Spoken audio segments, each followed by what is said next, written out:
Is that good? Enough? Do you need more? Sing a little bit, yeah. Jesus, we love you. Oh, how we love you. You are the one our hearts adore. Oh, how we love you. Jesus, we love you. You are the one our hearts adore. Better? Yeah, okay. Yeah.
Hello, everyone.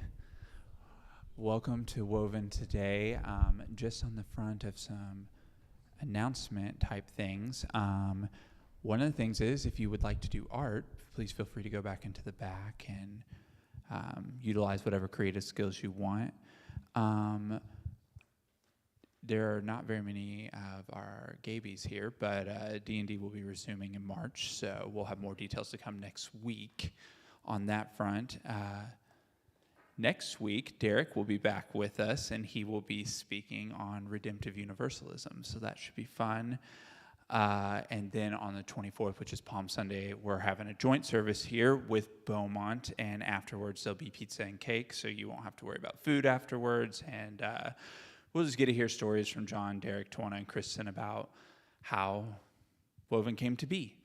And then, as Derek's asked me to remind you, there will be a new track released on Easter from the EP. And then I have a sign-up sheet for the Easter activity they're doing on the 30th, so see me after service if you want to be on that sign-up sheet. And then we just want to say a very special welcome to everyone here and everyone that's online, regardless of your race, your gender, your sexual orientation, whether you believe in God or not, you belong here. And you're welcome here today. And now I'm going to read to you from Black Liturgies, and this is a prayer to the God of solidarity. Thank you for being a God who enters the suffering of the world, who doesn't run from those in pain, but rushes to the side of blood, of tears. Release us from empty cravings of unity that come at no cost to the oppressor, and guide us toward a solidarity that demands something of us. Let us learn to risk ourselves on behalf of the vulnerable, believing that when one of us is harmed, we all are.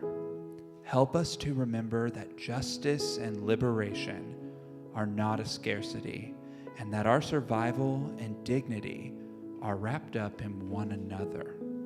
And God, keep us from those who will demonize the fight in us, who would prefer us complacent and far from one another. Secure in us the courage to stand, knowing together we will restore what the world has tried to suffocate in us. Amen.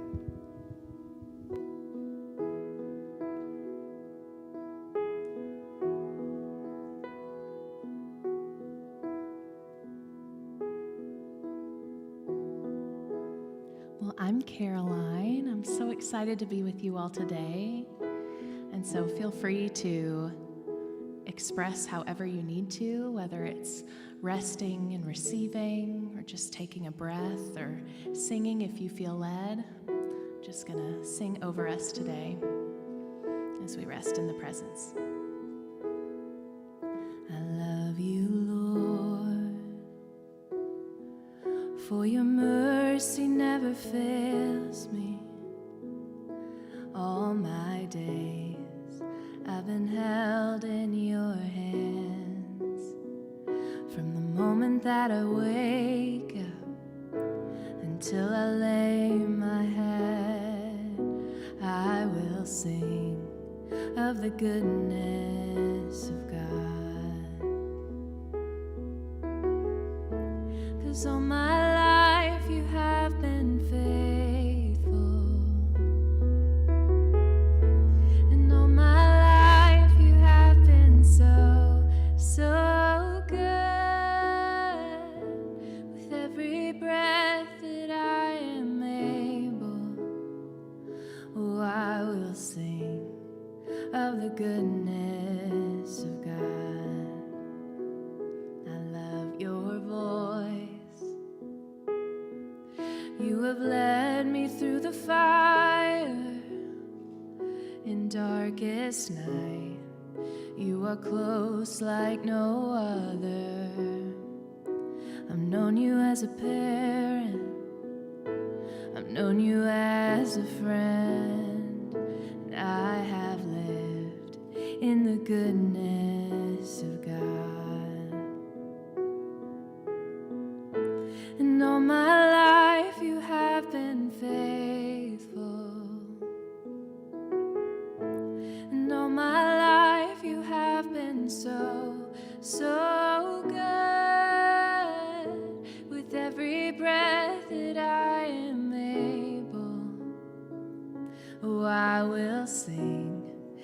of the goodness of God. Hey, your goodness is running after, it's running after me. Your goodness is running after, it's running after me. With my life laid down, I surrender now. I give you everything. Your goodness is running after, it's running after me. Your goodness is running after, it's running after me. Your goodness is running after, it's running after me. With my life laid down, I'm surrendered now. I give you everything. Your goodness is running after, it's running after me. And all my life you have been faithful. And all my life you have been so, so good.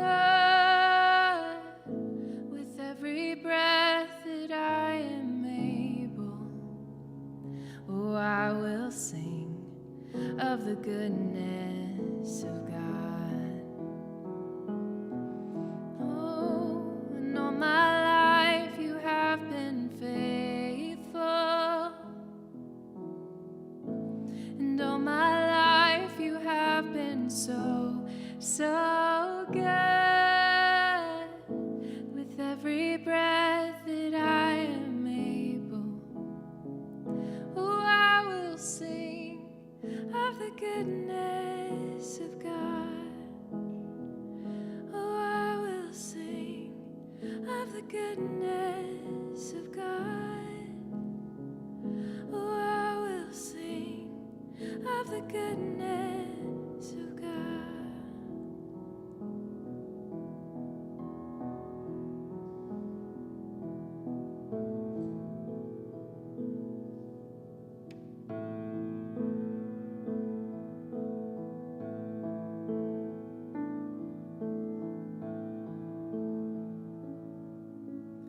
As the deer panteth for the water, so my soul longeth after thee.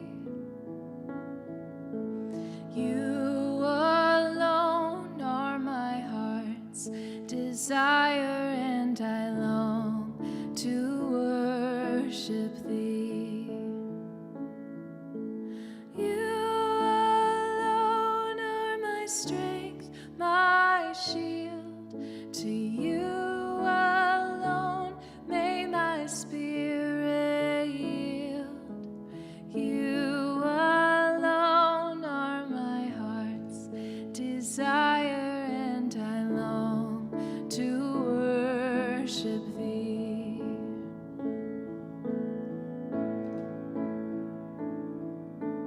You're my friend and you are my brother, even though you are a king.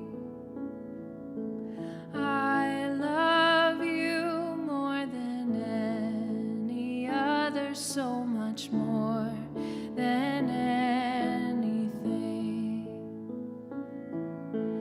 You alone are my strength, my shield. To you alone may my spirit yield. You alone are my heart's desire, and I long to worship thee.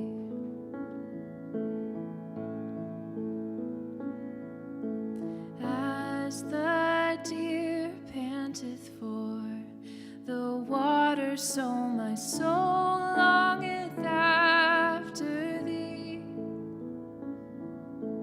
You alone are my heart's desire, and I long to worship thee. You alone are my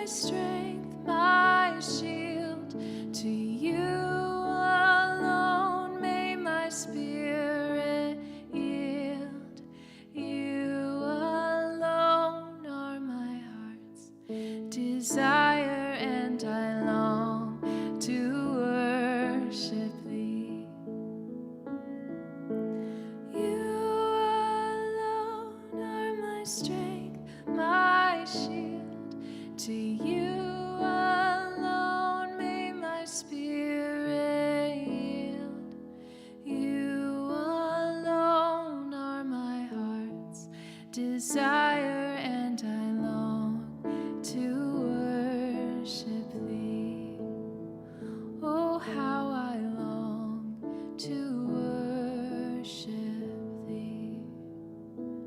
Oh, we long to worship thee.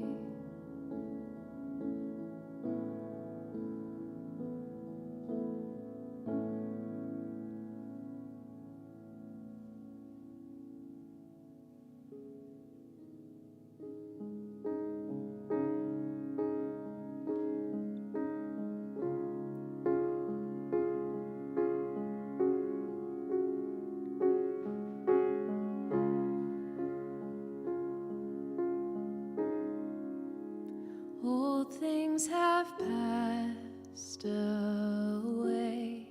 Your love has stayed the same. Your constant grace remains the cornerstone.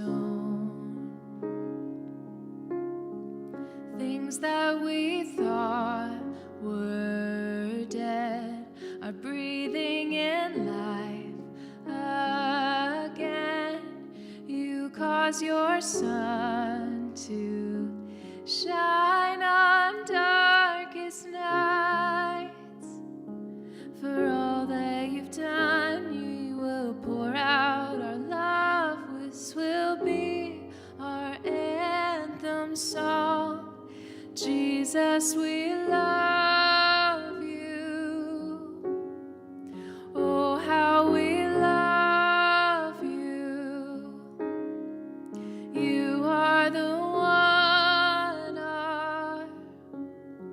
our hearts adore. Jesus, we love you. Oh, how we love you. You are the one our hearts adore. The hopeless have found their hope. The orphans now have a home. All that was lost has found its place in you. You lift our weary head. You make us strong instead. You took these rags and called us beautiful. For all that you've done, we will pour out our love. This will be our anthem song. Jesus, we love you. Oh, how we love you. You are the one our hearts adore. Jesus, we love you. Oh, how we love you. You are the one our hearts adore.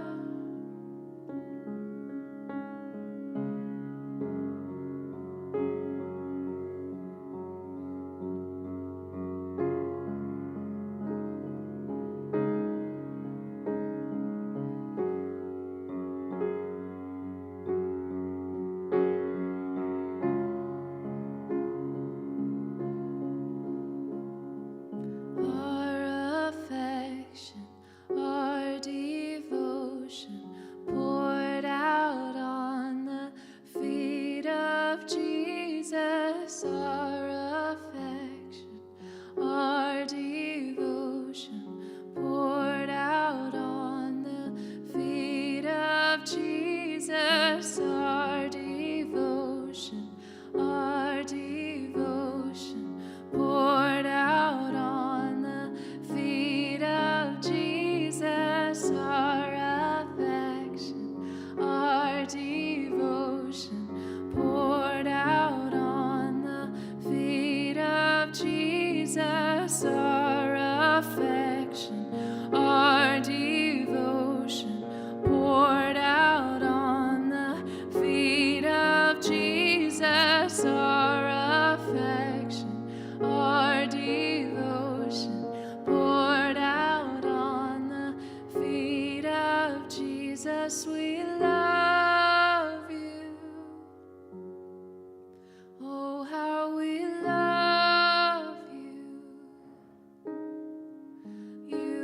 are the one our hearts adore. We're safe with you, Jesus, we love you. Oh, how we love you. You are the one our hearts adore. Our affection, our devotion, poured out on the feet of Jesus. Our affection, our devotion, poured out on the feet of Jesus. Thank you, Jesus, for being here, for your presence.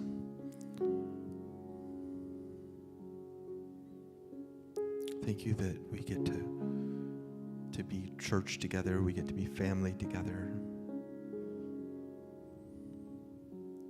Thank you for drawing us with your humility, for drawing us with your invitation and not your demands.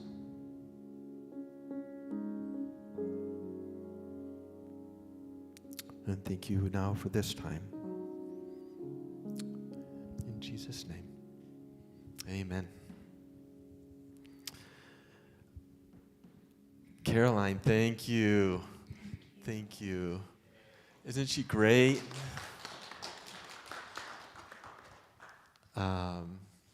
Boy, Karen, I actually saw Care in the stroller.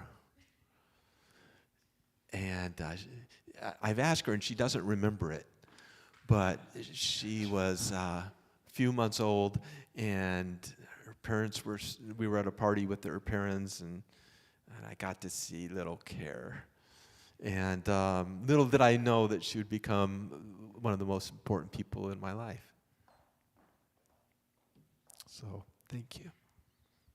Thanks for being here and for sharing with us. Just always great to hear you. And today we have Danny and Alex with us. Sorry, I'm laughing because I just think it's so funny the lengths that I had to go to get the microphone. Yeah. I'm just laughing at myself, guys. Don't worry. I was wondering what you were doing over there. Yeah. So- Derek's not. Yeah, if you wouldn't mind. Thank you. We are going to, at some point, we're going to have 4 mics, and you won't have to go to those lengths, Yes. and that'll be a good day. Yeah. We're close. 3. Yeah, We have 3. we're getting there.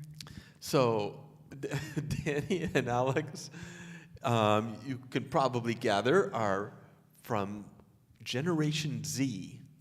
They are of an age slightly younger than mine, and with only with only 2 generations between us. So that's pretty good. Well, wouldn't Isn't put that it like amazing? that. Yeah. I feel Young. young. Yeah, I feel old, so that works out all right. Well, And today, we're in this Lenten season, and we're not really a church that does a lot with the church calendar, but we do some, and we do some liturgy things, and like all Christian churches that I know of, we are also going to do Palm Sunday and Good Friday and Easter.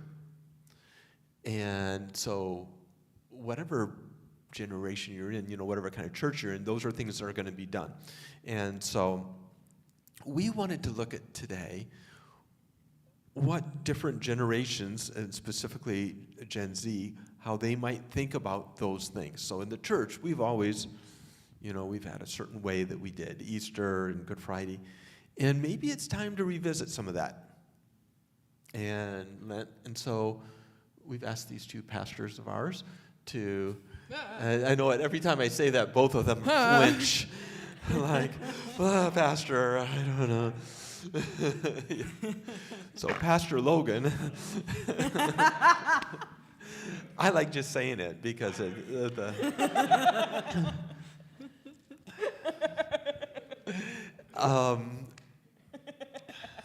so first, let's start with Lent.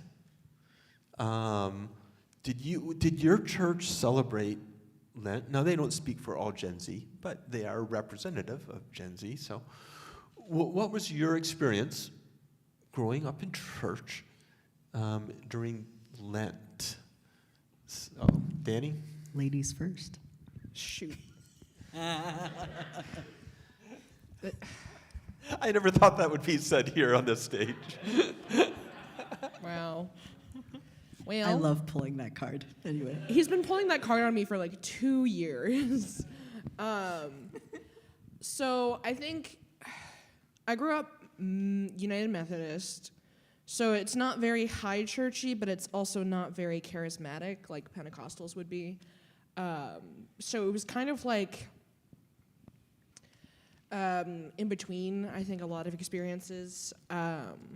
We had like Lent and like kind of like, for Advent they do the candles thing, and it's like it's really cool or whatever.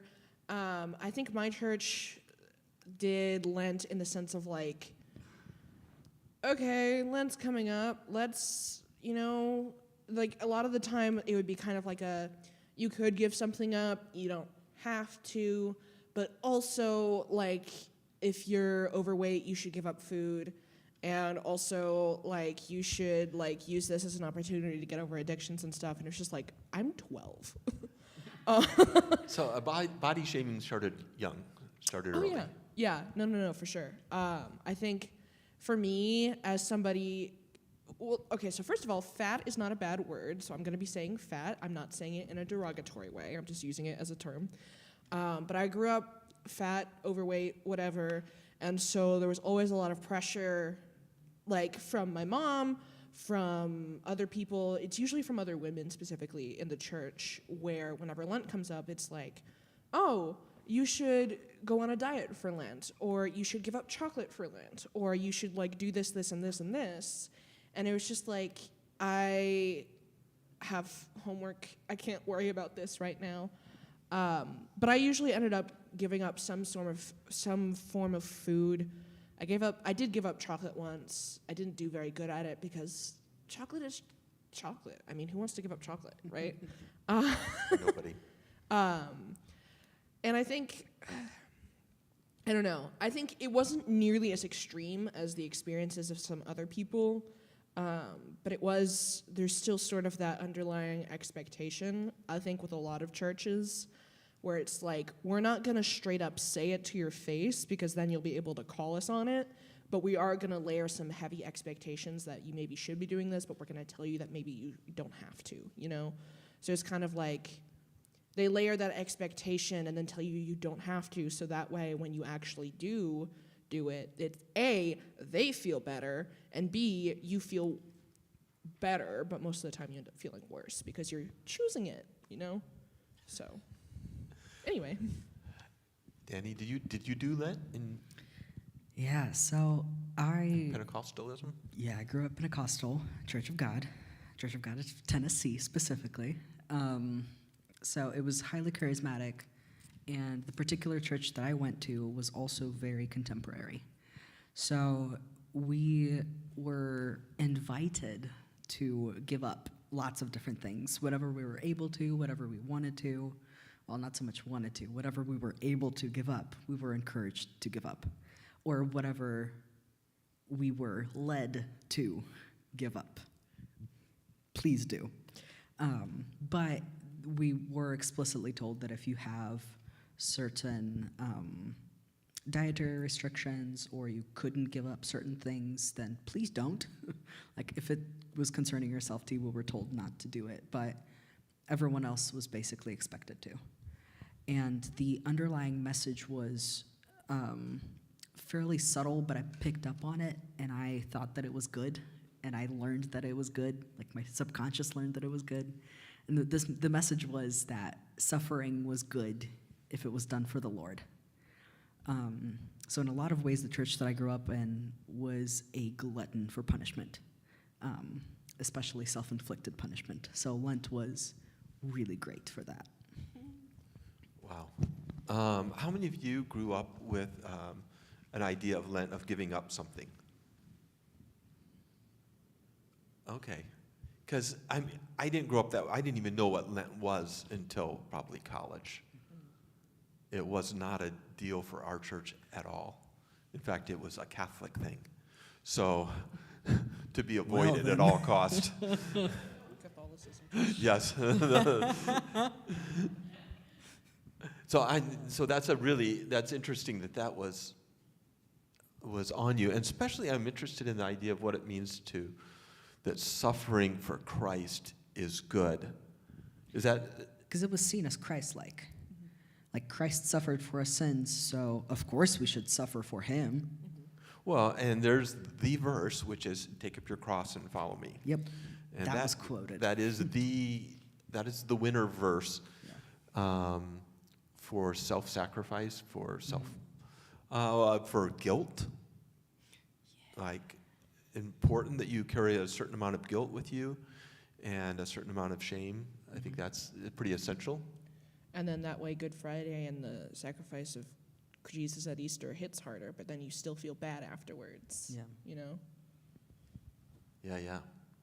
So that was Lent, and so you have that season, and you get to Good Friday, and now you have the death of Christ. How was the death of Christ presented to you?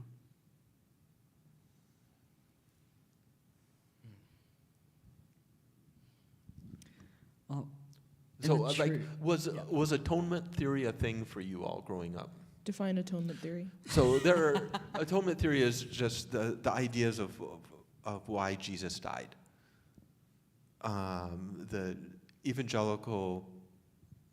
The norm for evangelicalism is substitutionary atonement. And that's a particular idea of why Christ died, which is he died so that he would take all of your sin on him. And in dying, the sin is crucified in essence. And now he takes your punishment, he substitutes, substitutionary atonement, or penal substitution is another name. He substitutes and takes the punishment so that you don't have to. And it became really a thing right around the turn of the millennium, that is the 1000 millennium, and really gained popularity at the Reformation. And then when evangelicalism in the 1800s really took off, what was a precursor to evangelicalism, it became the defining atonement theory. It didn't used to be, but now in evangelicalism, that is the theory. So is that a theory that you would say, yes, that's how I understood it? ladies first. Gosh, I'm gonna keep doing this. I need to come up with a. No. Well, it's, I think, difficult to say because, I mean, the church I grew up in, I went there from like when I was 10 until I was like 18. So I don't super remember a lot of the earlier stuff because I don't remember a whole lot of my childhood, which is probably something I should unpack later, but that's not the point right now. I think there definitely was that idea of, evangelicalism, you are inherently bad, and Jesus died so that your inherent badness doesn't damn you for all eternity, doesn't control you or whatever. And I think the thing is, a lot of the time when you say stuff like that, even on a subconscious level, to someone who is a child, it does create that cycle of guilt and shame, even though what they might be trying to say is, oh, you don't need to worry about that. But what they end up communicating instead is, Jesus died because you're bad. And so when the Good Friday services rolled around, a lot of the time it would be very solemn, which, like, I mean, I guess I kind of understand, because when anyone dies, you want it to be a solemn event. You don't want people necessarily joking around at your funeral, per se. Okay, well, I some of us might, personally would right. want people joking around at my funeral. I think you guys should play pranks. I love how I said that as if I'm going to die before all of you. That's not what I I meant. was about to say. Yeah, no. What you mean by that? The collective you guys. But I think, like, the solemn event of Good Friday, my church was kind of like in a church town. So, like, the entire Louisville, Ohio, so it's not Louisville, but Louisville, Ohio was a very churchy community, so they would have, like, a walk through town where, like, they would have an actor play Jesus and, like, carry the cross, and a bunch of people would follow him. My dad would dress up as a Roman soldier and carry a whip around and do, like, a monologue in the church on Good Friday. It's very dramatic. And I think he took a little bit too much enjoyment out of cracking the whip, but honestly, I was a little jealous of the armor, because armor's cool. But, like, the point I'm saying is, like, they made a really big deal out of Good Friday. And so when you pair that with that message of atonement theory and, like, you're bad, so Jesus died, it creates this kind of, like, subconscious, Good Friday rolls around, I feel like a terrible person. And I don't know, it was just very, I don't even think I was really aware of it. I just always got, like, really down and depressed around Good Friday. And, like, it was just a very controlling, negative experience because, you know, all of the stuff I already said. I lost my train of thought. But yeah. Yeah, Danny? Yeah, growing up, I never had, like, Good Friday services that were, like, down or anything like that. Really? Yeah.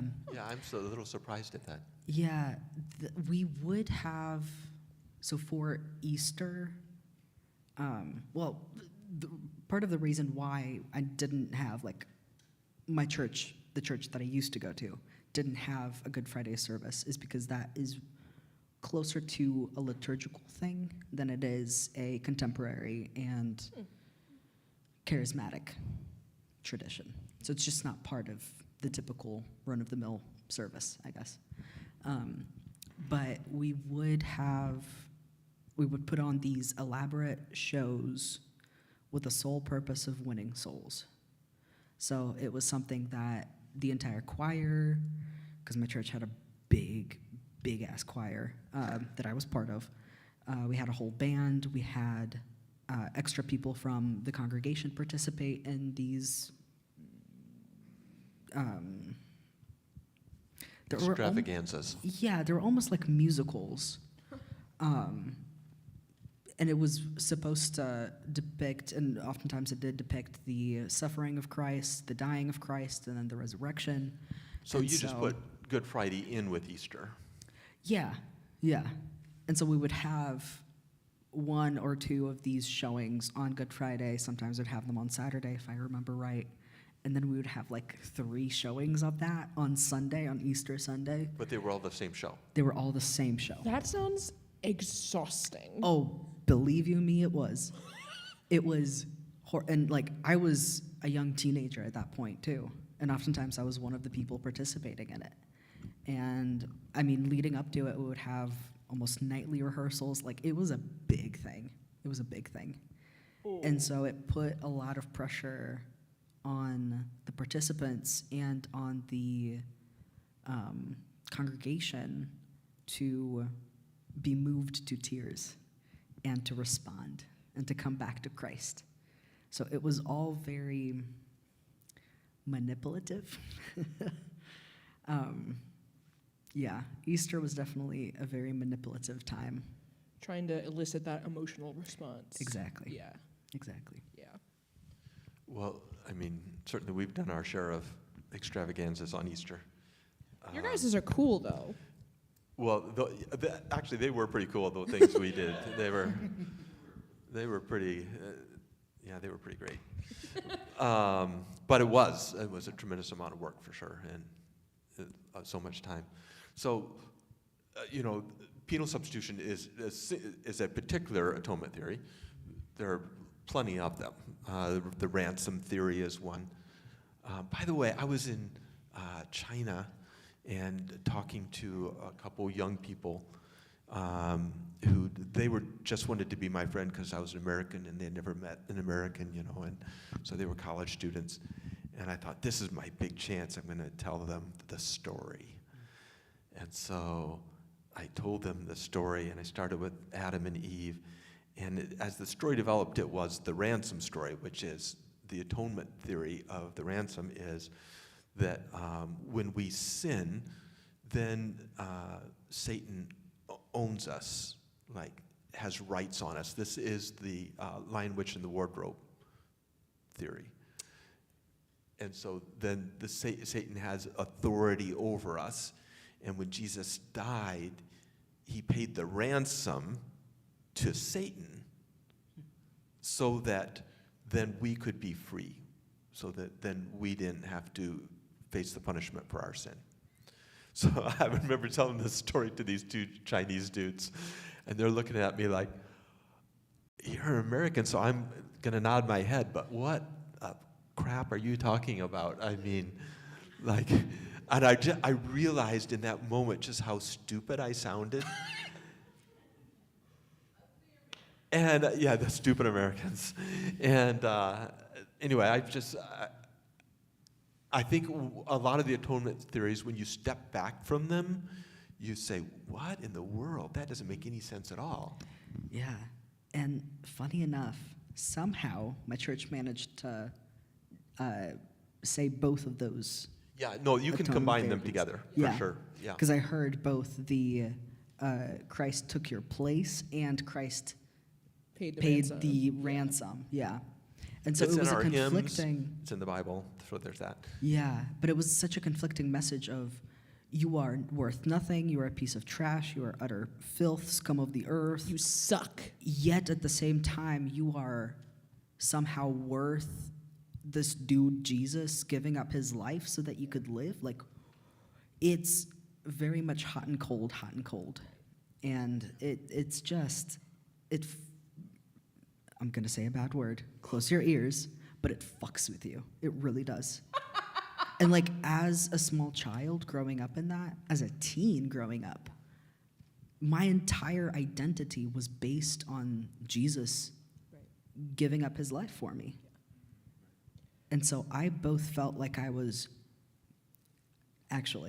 went back and forth between going from feeling like I'm worth everything and I am good to I am nothing. Once again, scum of the earth. Yeah, they're both set. They're Yeah. both Yeah. very in that. I think, like, for me, I think a major part of why I was severely depressed and suicidal as a teenager was because of that cycle of guilt that I got from church. Because, like, again, my identity was very much based in the church. Like, my mom was a PhD New Testament deacon in United Methodist Church. My dad was a youth pastor, basically fulfilling an associate pastor role. So, like, I spent a good part of my week at the church just because, like, that's where my family was and everything. And so, like, it was just, like, that constant, like, ransom, atonement, whatever theory, sorry. And it really does mess with you a lot. Like, I think a lot of where my depression, suicidality came from was that idea of, like, oh, I'm bad. And I started, like, keeping track of all the ways that I messed up. Yep. Because Jesus died for me. So, like, there's just, like, this weird logical fallacy of, like, oh, I need to keep track of all the ways that I mess up so that I know just how bad I am so that I can love Jesus more and Jesus will love me more. You know, it's just this weird, like, it doesn't make sense. It's even stated a lot of times, you are the cause. Exactly. Yeah. You are the reason Jesus died. Yeah. Yeah. You killed Jesus. You killed Jesus. It's Yeah. all part of that. Yeah. Yeah. I got that told to me explicitly in our church. Me too. Yeah. Me too. We shouldn't high five that. This is not something to high five over. Yeah. This is not good. You get that giant, like, red circle with the slash through it that says, do not high five this on the video. No, this is called trauma bonding. Do not do this at home. Do not try this at home. Yeah, exactly. Don't believe this at home. So, all right, here you are. You've made it. Like you lived through it. You've come out. Yeah, survived And it. the question is, Yeah. so what does Good Friday mean? What does the death mean? If it's not that, ideas? That's a great question.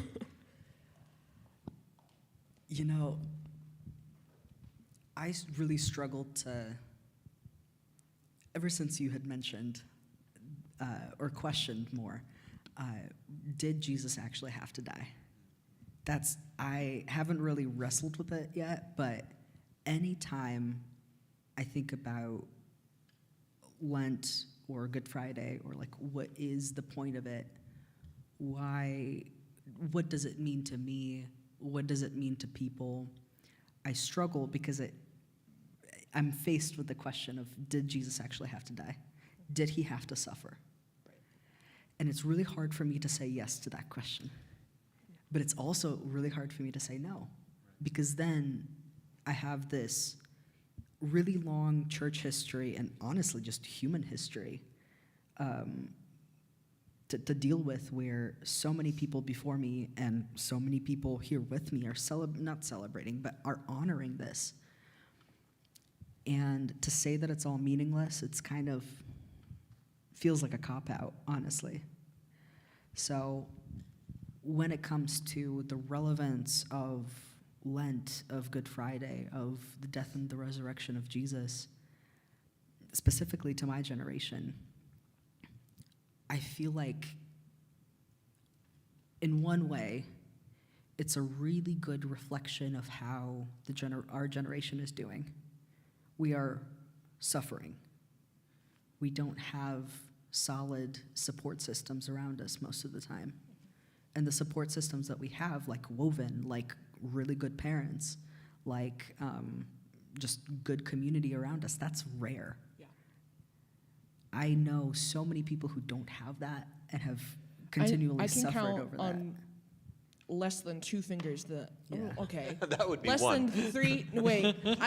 I'm gay. I can't do math. You can count on one I don't hand. think that follows. That's not a Well, gay thing. I'm gay, so I can say what's a gay. I'm Okay. so sorry, John. That's all right. But like, I know so few people who actually like have good relationships with their parents. Yeah. You know.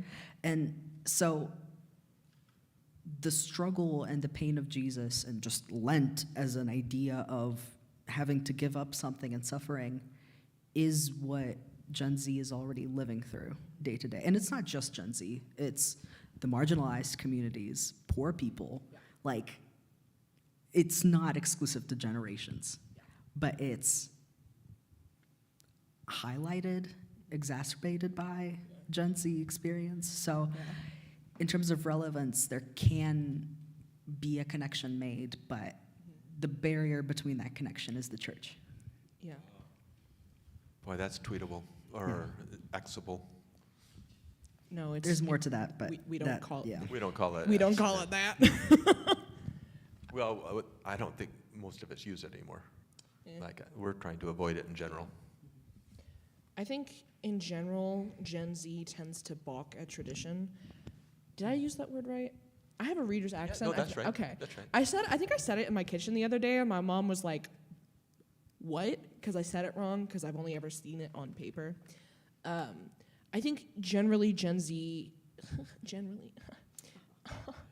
I think for the most part, Gen Z tends to scoff at tradition because, again, like Gen Z is probably one of the least religious generations thus far, because like Gen Z is very aware of things that have happened before us. So we look at things from our parents and the way that our grandparents heard our parents and the way that our great-grandparents heard our grandparents, you Yeah. know? We're seeing the systemic Yeah. divisions So and we're very, fuck-ups. this is a generalization because there are some people in Gen Z who are buying into the sort of like church culture and stuff like that. I mean, just look at the college that shall not be named. But I think for the most part, we tend to be very aware of things like that. And so Easter is, I know it's not like, depending on the tradition, it's a more of a liturgical holiday. So it's more of a like all of the things that we said so far. And so Gen Z is kind of like, I think I'm gonna go with the bunny instead, you know? The Easter bunny. The bunny, the bunny. Oh, I love the bunny. What? Someone's going to have to explain That's a that. VeggieTales allusion. Sorry. Oh, I do know VeggieTales. I had a whole ass collection. I don't remember that. Okay. We will share that with you at some Yikes. point. Yes, it's important. Blame the rock that I grew up Nebby. under. I had another thought and I don't remember what it was. I remember a thought. We were talking about, what were we talking about? I have ADHD. We were talking about how Gen Z doesn't like, not that it doesn't like, but it doesn't attract to. I remember what I was going to say. There you go. Sorry. It was kind of going back a little bit. So if you have something more related to the current topic, we could go there. Or Ladies first. God. I think in general, when I think about Easter and kind of that idea of like, did Jesus have to die? That's actually something I've been thinking about a lot recently. And I think when I think of Easter, I think back to that idea of like original sin. Because again, like a lot Not a of thing. Just to be clear, right? What? Not a thing. Not a thing. I don't think. No, it's I'm not a s- thing. I'm grappling with it. I think I'm at the point where I'm not, get it away from me, you know? Where I am like getting away from me. Sorry. I think a lot of like kind of like I think I got a lot, certainly we both did for sure. Got a lot of the whole guilt aspect. And a lot of that comes from that idea of original sin or like total human depravity, where it's like you are bad. Without Jesus, you will always be bad. There is nothing like a lot of evangelicals tend to believe that people who don't have Christ in their lives can't be good people, which is bullshit. There are a lot of decent, good people who are not Christians because they're decent, good people, you know? And I think when we think about, you know, Jesus' sacrifice, it's kind of, we have to unravel it a little bit in the sense of like, okay, if I'm not totally depraved, if I'm not a horrible person, if I don't believe in hell or something like that, then what's going on here? And so I think that's something I'm still working through. But I think something that I can sort of land on with some degree of certainty regarding Easter is there should not be a sense of guilt around Easter. What there is at the heart of Easter, I think, that we hopefully can agree on, or I think that should be more of at Easter, is that idea of love. And I think that that's something that needs to be more at the heart of most holidays, because like at Christmas we talked about how it tends to be over-commercialized and everything, where it's more of a show-off thing. And I think the heart of Christmas is love, right? And I think that's the heart of Easter too. So like regardless of the whole, like if we step the hell away from the whole guilt aspect and the hell away from the whole overwork yourself until you pass the hell out aspect, I think there's still at the heart of it that idea of love.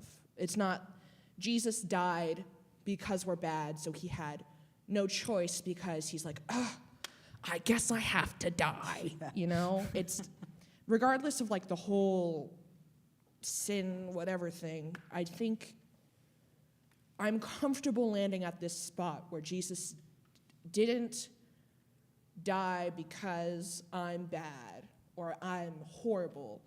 He died because he cares about me, regardless of whatever theologically is going on, you know? Like, I think that's... You're looking at me like I'm crazy. No, it's just, this is something that I'm wrestling with is, Yeah. how is death a sign of love? Well, That's still something that I'm wrestling So- with, too. Yeah. Yeah. we're going to go into a time of invitation to the table. And I'm going to leave this just with this thought. You'd mentioned the suffering of Right. your age, of the Gen Z. Could I actually say something? I Sure. have wanted to say that. This is also kind of a question or an idea, is how, if Lent is a time of suffering or is presented as such, how do you sell more suffering to a generation that's already suffering? Right. Exactly. So Like- here's the idea that I'd like us to at least consider as a way forward. It's not the answer, it's just a possibility. And the question is, if you are a generation that experiences suffering and a lot about identity of suffering, how would it feel if the God who loved you the most was a God who had lived a happy-go-lucky life, who had never suffered? In other words, what if the suffering wasn't about how bad we are, but was about how much God wanted to be with us? Does that make sense? We've made it causal. We caused the suffering. Right. But what if God chose to die so that just as a what do you call it, a symbol of being all in with us in our suffering? You know, that feels like a really different way of it. And I don't know, I think let's explore that as we go along. Yeah. Right now, you can go to the back and get some juice and a cracker, and we'll take that together in just a moment.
I know at least this is a safe thing to say, that Christ is with us in our hardest times and in our suffering, in our hurt, that Christ is with us. And so this is a symbol of that, Christ in us and with us.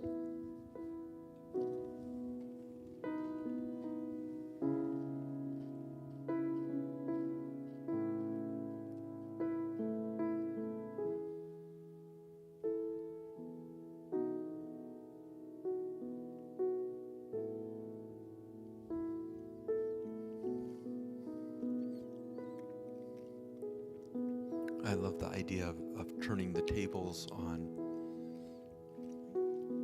a really bad thing for mental health. Is there a way that this could be actually something that's good for people instead of harmful to people?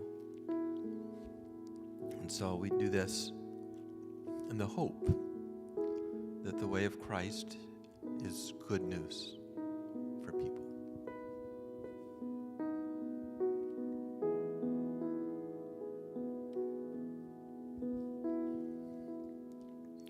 Jesus, will you lead us in the ways of truth, in the ways of love, and in the ways of health. Teach